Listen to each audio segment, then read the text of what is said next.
प्रभु श्री राम के अनन्य सेवक और कृपा पात्र महाबली श्री हनुमान जी को प्राप्त है 8 दिव्य सिद्धियां और 9 दिव्य निधियां।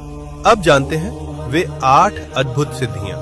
अनेमा, बहुत छोटा हो जाना। हनुमान जी ने इस सिद्धि का प्रयोग लंका का निरीक्षण करते समय किया। महिमा, बहुत बड़ा हो जाना। सूर्य को निगलने के लिए हनुमान जी ने विराट रूप धारण किया था। गरिमा, बहुत भारी हो जाना। महाभारत काल में महाबली भीम का घमंड तोड़ने के लिए हनुमान जी इतने भारी हो गए कि भीम उनकी पूंछ तक नहीं हिला सके। लघिमा, बहुत हल्का बन जाना। हनुमान जी इस सिद्धि से हवा में उड़ने में सक्षम हुए।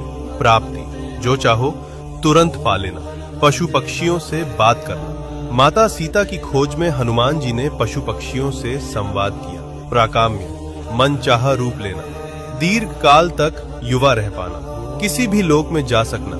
हनुमान जी पाताल लोक तक गए और अहिरावण से प्रभु श्री राम और लक्ष्मण जी को मुक्त कराया। ईशित्व, सब पर प्रभाव और प्रकृति पर नियंत्रण। वानर सेना का संचालन, रणनीति और युद्ध नीति, सब कुछ इसी सिद्धि से संभव हुआ। वशित्व, किसी को भी वश में कर पाना। इंद्रियों पर पूर्ण नियंत्रण। इसी सिद्धि के प्रभाव से हनुमान जी का अपनी इंद्रियों पर पूर्ण नियंत्रण हुआ। हनुमान जी एक साथ कई सिद्धियों का प्रयोग भी कर सकते हैं। हनुमान जी ने लंका दहन के समय और संजीवनी बूटी के लिए पूरा पर्वत उठाया और आकाश मार्ग से उड़े, तो उस क्षण उन्होंने एक साथ महिमा, लघिमा और गरिमा, इन तीनों सिद्धियों का अद्भुत संगम से किया। अब जानते हैं नव निधियां, जो हनुमान जी की कृपा से प्राप्त होती हैं। पद्म निधि, जिससे भक्त को प्राप्त होता है धन,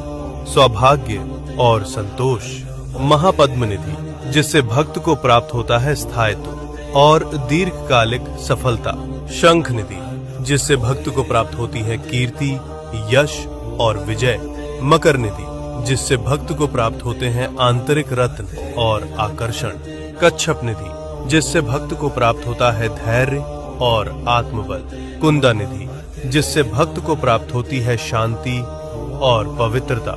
नील निधि, जिससे भक्त को प्राप्त होती है तेजस्विता और दिव्य आभा।